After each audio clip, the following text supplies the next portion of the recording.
ආයිබෝවන් හැමෝටම අද දවසෙත් එදා හෙළදිව YouTube channel එක ඔබ සාදරයෙන් පිළිගන්නවා. අද එදා හෙළදිව YouTube channel එකේ මේ වීඩියෝෙන් කතා කරන්න බලාපොරොත්තු වෙන්නේ ශ්‍රී ලංකාවේ ඉතිහාසය හා සම්බන්ධ විශ්මිත නිර්මාණයක් වන බිරිසවැටිය සම්බන්ධයෙන් තොරතුරු කතා කරන්න. ඉතින් රැඳෙන්න කියලා ආරාධනා කරනවා. අදත් සුපුරුදු පුරුදු ලෙන්ගතුකමින් මේ වීඩියෝවේ අවසන් තප්පරයේ එදා හෙළදිවත් එක්ක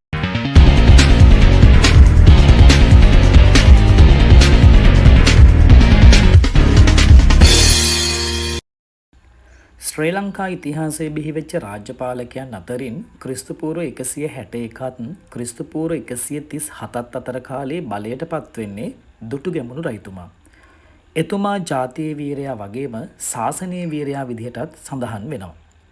එහෙම සලකන්න හේතුව තමයි එතුමා අවුරුදු 44ක ද්‍රවිඩ පාලනයට විරුද්ධව එහෙම නැත්නම් එලා රජුගේ පාලනයට විරුද්ධව යුද්ධ කරලා එම යුද්ධයෙන් ශ්‍රී ලංකාව නිදහස් කර ගැනීම සිද්ධ කරපු නිසා මහියංගනේ ඉඳලා එලා රජතුමාට විරුද්ධ සටන් ව්‍යාපාරය ආරම්භ කරන දුටුගැමුණු රජතුමා එලා රජතුමාට අයිති වෙලා තිබුණු බලකොටු දහස් ගණනක් විනාශ කරමින් අනුරාධපුරය දක්වා එනවා.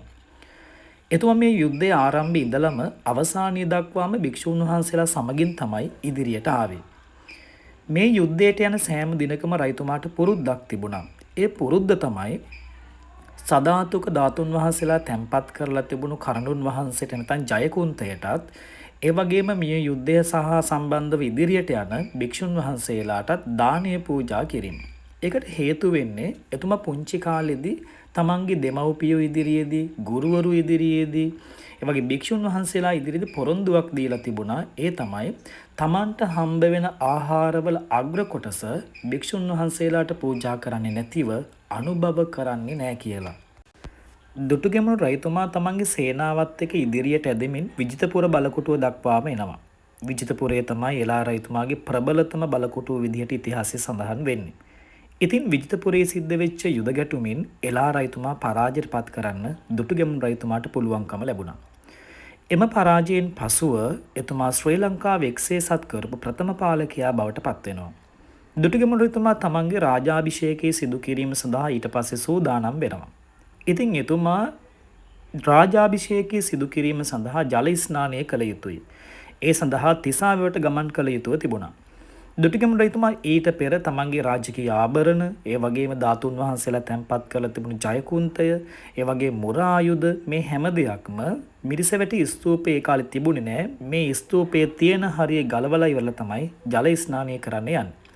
ඉතින් මේ රාජාභිෂේකය කියලා කියන්නේ විශාල උත්සවයක්. ඉතින් රජතුමා දිය නාල ඉවර වෙලා ජල ස්නානය කරලා ඉවර වෙලා මේ ස්තූපයේ තිබුණු හරියට ඇවිල්ලා තමන්ගේ මේ දේවල් අරගන්න උත්සාහ කරනවා. නමුත් එතන තිබුණු ජයකුන්තේ හොලවන්නවත් බැරි වෙනවා.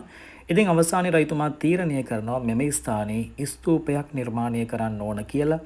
ඒ අනුව තමයි දුටුගැමුණු රජතුමා මිරිසවැටිය නමින් මෙම ස්තූපය මේ ස්ථානයේ ඉදිකිරීම සිද්ධ කරන්නේ. ඒ සඳහා කෝටි 19ක් වියදම් කරා කියලා සඳහන් වෙනවා.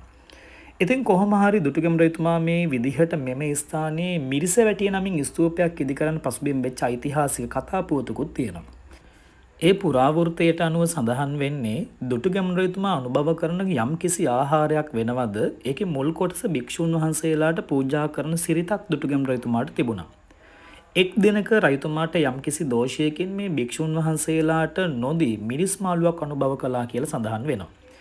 ඒ දෝෂයට වන්දි වශයෙන් මේ චෛත්‍ය ඉදි කළ බව මහා වංශයේ සඳහන් වෙනවා. ඒ වගේම මේ ස්තූපයේ වැඩ නිමා කිරීමෙන් පස්සේ ඒක විවෘත කිරීමේ උත්සවය සඳහා රහතන් වහන්සේලා 1,90,000ක් මෙම ස්ථානයට වැඩම කළ බවත් මූලාශ්‍රවල සඳහන් වෙනවා. මිරිසවැටි ස්තූපය ඉදි කරපු දවස් සිටලම බෞද්ධ ජනතාවගේ වගේම රාජ්‍යපාලකයන්ගේ වන්දනාමානවලට මෙම ස්තූපය ලක් වෙනවා. කොහොම නමුත් ක්‍රිස්තු වර්ෂ 8 වෙනි සියවස, 9 වෙනි සියවස, 10 වන සියවස මේ කාලෙදී ලංකාවට එල්ල වෙනවා දකුණු ඉන්දියානු ආක්‍රමණ.